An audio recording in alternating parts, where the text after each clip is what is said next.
We're here at the restaurant. It's week 3. We are getting more comfortable in the space. We are cooking better and better barbecue each day. All of the new staff is just absolutely slaying the game day in, day out. One of my favorite things about being here is actually being in a kitchen. You know, being in a food truck for so long, not being able to produce the extra other types of food that we want to produce, because we can do a lot more than just barbecue. We've always been a lot more than just barbecue. So today we're going to take you inside and we're going to show you the new burger, the pride and joy, the shining jewel in the crown, the pork burger, and the onion rings, which have been goated by some people. So let's go take a look.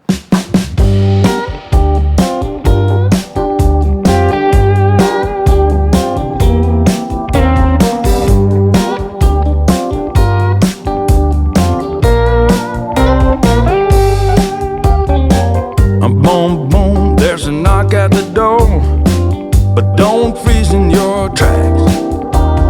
It's that chance that you've been waiting for. It's the light coming through the cracks. When life shows an open door. Coming down, coming down. We're ready to make some burgers. We really only need one. And some rings. G, the grill boy, the fry guy. The grill boy. We've got 2 stations down here.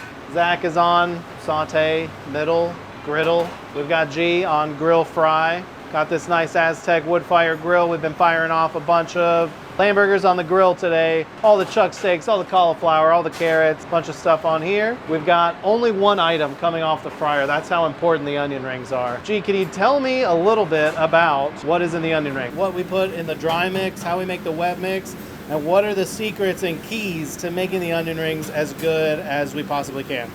Yes, so in the dry mix, we put all-purpose flour, paprika, pepper, salt, onion, and garlic granulated. The wet mix, we have half and half of water and buttermilk and some of the dry mix, so it can stick together.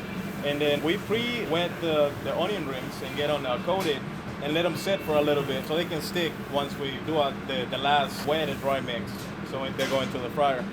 Nice, and we have some vegetable oil as well as beef tallow in the fryer, right? Yes, that's how we get a little bit of more flavor. So G's gonna get moving on the onion rings right now. You see we've already pre-breaded some of them a little bit. So we are just taking some sweet onions, yellow onions. We are going to soak them in the wet mixture, then go to dry, and then we're gonna stage them on these pans. And then what we're doing now is taking them from the low boy cooler back into the wet, back into the dry, making sure we're coating them really, really well. So again, only item coming off of the fryer, just making sure that it's done very, very well. Onion rings are kind of like a Texas Ice House or Roadhouse kind of like staple. So we really wanted them to be obviously cooked all the way through. You can't have an onion ring that's not cooked all the way through. It's a disaster. We also wanted to have a really delicious and crispy and flaky yet light breading. And I think we achieved those things with these rings.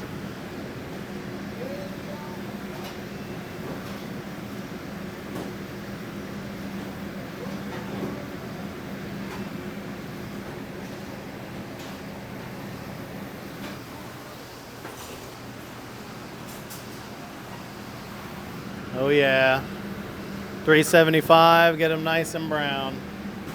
And that's all, folks, easy peasy. We're not reinventing the wheel or anything. We're just trying to make some good onion rings. Always season with a little salt from a height, of course. And we got to serve it up with the Alabama white sauce. This white sauce is what we serve with the chicken. So mayo, horseradish, vinegar, spices. It's just really, really good. Let's sell it down to the end here and then actually see how things come out of the kitchen. So we'll stash this in the window and then we'll make a pork burger with Chef Zach. Okay, after Chef Rob's famous onion rings, cooked by G, we've got Chef Zach, A number 1 here in the middle on the griddle. We're gonna roll these buns and make a pork burger, obviously with our peaceful pork patties. These are trimmed and ground 70-30 from the hams, just like our hop sausage. We just wanted to make a smash burger that tasted like a beef burger, but it was made out of pork. Walk me through some keys to making a really good pork burger, Chef Zach. Yeah, so I like to get the griddle. I'm keeping it like 450, 500 is what I'm looking for.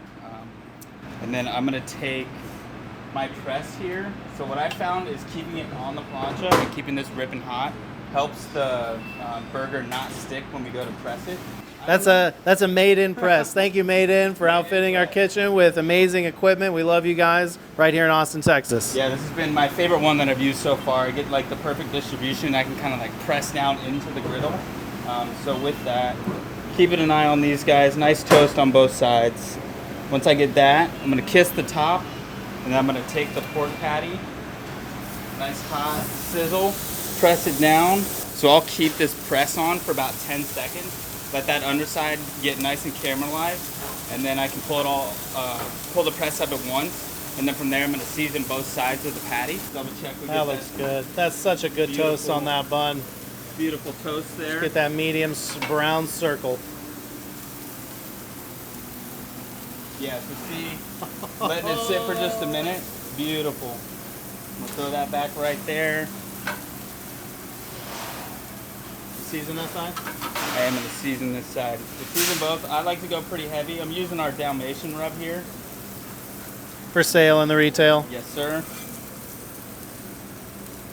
So once it can just slide out like that, it's going to be beautiful. Nice flip.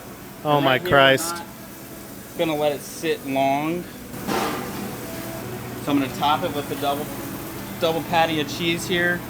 Some nice raw onions right on top. And then one thing that I love is taking just a splash of water, covering it for about 10-15 seconds. Let that cheese melt and those onions kind of sweat a little bit. Then we're gonna move over to the burger. Mustard on the burger. This to me, mustard and raw white onion like make a Texas style burger. And that's really what I wanted for this burger. This is my favorite part right here. Kissing it right on top. Kind of falls over all the edges around that patty right there. And then I'm gonna take tomato, nice little seasoning on the tomato. Some fresh shredded lettuce. And then I'm gonna top this off right there.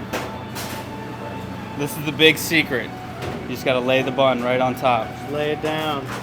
And that's it. Oh my God. Please, Pork burger. please give me, pull out the mini offset. Yes. That's my favorite part right there. Mini offset spat. Right on there. Sell it to the window. Chef. That's a good burger. Here we go. Pork burger and onion rings, updated classic. Texas Ice House style. Oh my God. It smells incredible. Right next to the onion rings. I think we should go test some and try it and taste it. Just to confirm. Double reconfirm, triple reconfirm. YouTube face.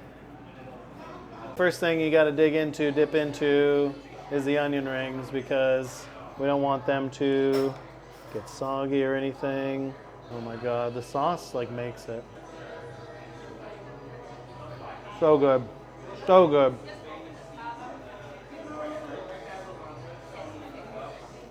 The crispiness. Oh my God. Why are onion rings so good? Oh, every day of my life.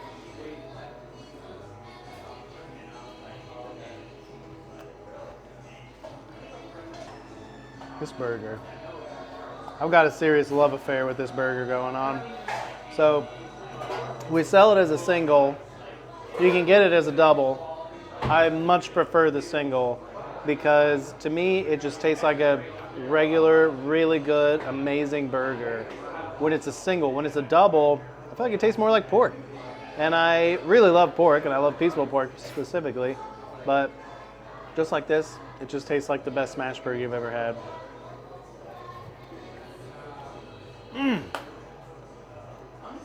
Every time.